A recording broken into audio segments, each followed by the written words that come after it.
Ready. Play. Wow, wow, wow. Please do hit that like button and, of course, subscribe to the channel if you're new.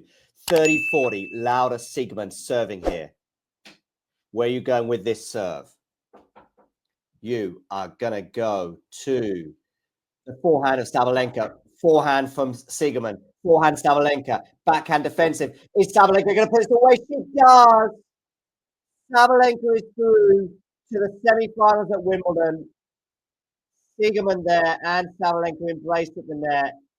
Painful, painful loss for Siegemund, who led for 98% of the match, but the crucial 2% is the final 2%. It's who wins the last point.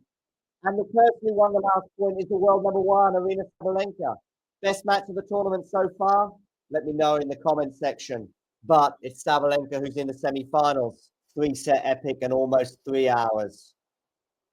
So much to unpack in this match. Siegemund started like a super fast, high-speed train into a 3-love lead. She went with a double break. Sabalenka gets one of those breaks back, and you thought, okay, the fun time is done. And Siegemund was like, no, we are going to, this is just the beginning of the fun time. And she ended up taking that first set by 6-4.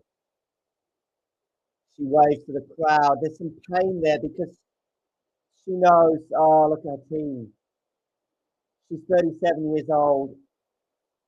It's probably the last time we see her at this depth of a Grand Slam tournament in the singles at least.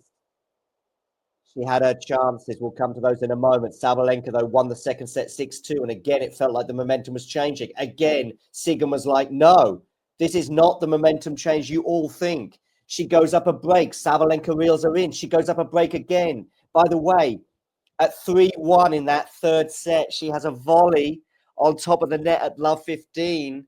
And you think, okay, she misses that volley. There would have been love 30 and a chance at a double break advantage. She didn't get it. She goes up, though, 4-3. She's there 4-3 with a break. But once Sabalenka broke, she railed out 3 games in a row.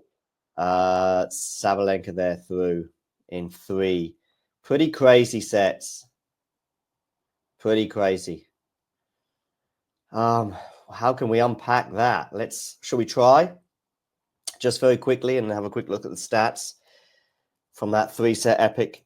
Listen, there's been a lot of 3-set great matches in this tournament, but that for me, probably the most fun of all. 2 hours and 54 minutes. I just feel pretty bad for Laura Siegemund right now.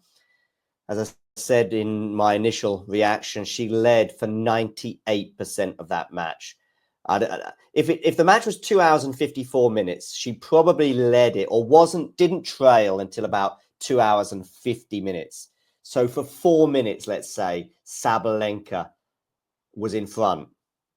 But it's all about being in front for the final 4 minutes or even the final seconds. Sabalenka solves the puzzle is one headline I can see here. Just having a look at some of these stats. It was a tricky one, that's for sure. And she was posed by Laura Siegemund, but solve it she did. 4-6, 6-2, 6-4. So let's have a quick look at some of these stats from the encounter. Sabalenka in the attack for the most part, but it didn't feel that way. It's a deceptive statistic when you come up against a wily opponent such as Siegemund. By the way, Sabalenka hit 2 aces in the entire match, which for a 3-hour epic is not many at all. But they both came in that 4-all game when she holds for 5-4, heaping the pressure on Laura Siegemund that she wasn't quite able to deal with. 4 double faults from Aryna. Long gone are the days when she was double figuring for double faults. Just 4 today, that's fine. 5 from Laura Siegemund, that's no problem for her either. First serves in, both well over 60% for both players. In fact, Laura hitting nearly 70%. Second serve point 1 from both players, just a fraction over 30%. I mean, it added to the fun and the intrigue in what was a break fest, but because Siegemund was always getting the sort of early breaks, I say early breaks, she got the early breaks in the first and third set. She was the one that always led. The net point stat, by the way, was a healthy sort of 70-odd%, I think, for Sabalenka at one stage, but it did drop to 58%. But of course, she's coming to the net 43 times. Now, that is not just a tactic. That is also because of the way Siegemund brings you into the net with the drop shots and the slices, etc., and the short balls that are often intentional. I did feel that Siegemund, though, in the last 2 or 3 games, there was too many of those sort of forehand squash shot returns and mid-rally sort of squash shot forehands that were just not spinny enough and not low enough, and they were often going deep and sometimes out. Just in those last 2 or 3 games, just when it mattered most. 29 winners from Sabalenka and 28 from Siegemund. Unforced errors, by the way, both of them hitting in the mid-30s there. But both of them, by the way, as well, covering around about 3 kilometers. But it is Aryna Sabalenka into a Wimbledon semi-final once again. If you enjoyed this video, make sure you hit that like button. Don't forget to subscribe and click that notification bell so you don't miss out on all things tennis.